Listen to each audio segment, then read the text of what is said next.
Hi, ஒரு குட்டி get ready with me பார்க்கலாம். நான் ரீசெண்டாக இந்த செராவே மாய்ஸ்சரைசிங் க்ரீம் வாங்கியிருந்தேன். இது கொஞ்சம் ப்ரைஸி தான் அதோட சைஸுக்கு, பட் ஆனால் ரொம்பவே நல்லாயிருக்கு. ஸோ இதில் ஹைலூரானிக் ஆசிடும் செரமைட்ஸும் இருக்குது. 2 மாதத்தில் இருக்கிற பேபிஸ்லேருந்து இதை அப்ளை பண்ணலாம் அப்படின்னு சொல்லிட்டு போட்டிருக்காங்க. ஸோ கன்சிஸ்டன்சி நல்லா திக்காகவே இருக்குது. அண்ட் அப்ளை பண்ணி முடிச்சதுக்கப்புறம் வந்து சுத்தமாக ஸ்டிக்கினஸ் எதுவுமே இல்லை. அண்ட் கொஞ்சம் குவான்டிட்டி எடுத்தாலே நல்லா ஃபேஸ் ஃபுல்லாக வந்து நம்மளால் அப்ளை பண்ண முடியுது. Morning and evening 2 times apply பண்ணாலே நல்ல மாய்ஸ்சரைசேஷன் த்ரூ த டே கொடுத்துட்டே இருக்குது. செகண்ட் வந்து இந்த ப்ளம்மோட சன்ஸ்க்ரீன் யூஸ் பண்ணுறேன். ஸோ இது வந்து கொஞ்சம் ஃப்ளோயி சன்ஸ்க்ரீனாக இருக்குது. லைட்டாக ஒயிட் காஸ்ட் இருக்குது, மற்றபடி ரொம்பவே நல்லாயிருக்கு. அண்ட் இதோட பேக்கேஜிங்கும் ட்ராவலுக்கு வந்து அவ்வளோ கன்வீனியண்ட்டாக இருக்குது. ஸோ இது ரெண்டும் ஃபேஸ் வாஷ் பண்ணிவிட்டு குளித்து முடிச்சுட்டு வந்து அப்ளை பண்ணிவிட்டு இதுக்கப்புறம் வந்து லிப்ஸுக்கு லிப் பாம். நான் இன்றைக்கி வந்து ஜூடியோவோட lip balm vanilla flavour use பண்ண போகிறேன்.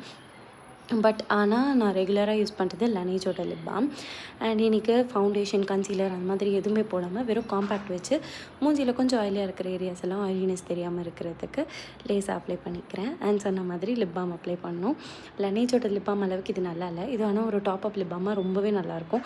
நீங்கள் மார்னிங் நல்ல ஒரு ஹைட்ரேட்டிங் லிப் பாம் போட்டுட்டு இதை கையில் வச்சு டாப் அப் பண்ணிக்கிட்டீங்க அப்படின்னா ரொம்பவே நாள் ஃபுல்லாக நல்லாயிருக்கும். அண்ட் இதில் ஒரு சூப்பரான வெனிலா ஸ்மெல் வரும். அதுவுமே ரொம்ப நல்லாயிருக்கும். ட்ரெஸ் மாற்றலாம் அப்படின்னு சொல்லிட்டு இன்றைக்கி சாரீ தான் கட்டலான்னு எடுத்தேன். நான் ஷெல்ஃப் அடுக்கும்போது தான் நான் கண்டுபிடிச்சேன், நான் டெய்லி போடுற சுடிதாரை விட என்கிட்ட சாரீஸ் தான் நிறையா இருக்குன்னு. ஸோ அதனால் இனிமேல் வீக்லி ஒன்ஸாவது சாரீ கட்டலாம் அப்படின்னு டிசைட் பண்ணியிருக்கேன். ஸோ நான் வந்து சிங்கிள் ஃப்ளீட் விடுறதுக்கு கூட எப்போவுமே ஃப்ளீட் எடுத்து என்னோடய முட்டி வரைக்கும் வச்சுட்டு அதுக்கப்புறமா தான் சிங்கிள் ஃப்ளீட் விடுவேன். அடுத்த வீடியோவில் பார்க்கலாம். உங்களோட நாள் எப்படி இருக்குன்னு கமெண்ட்டில் பண்ணுங்கள்.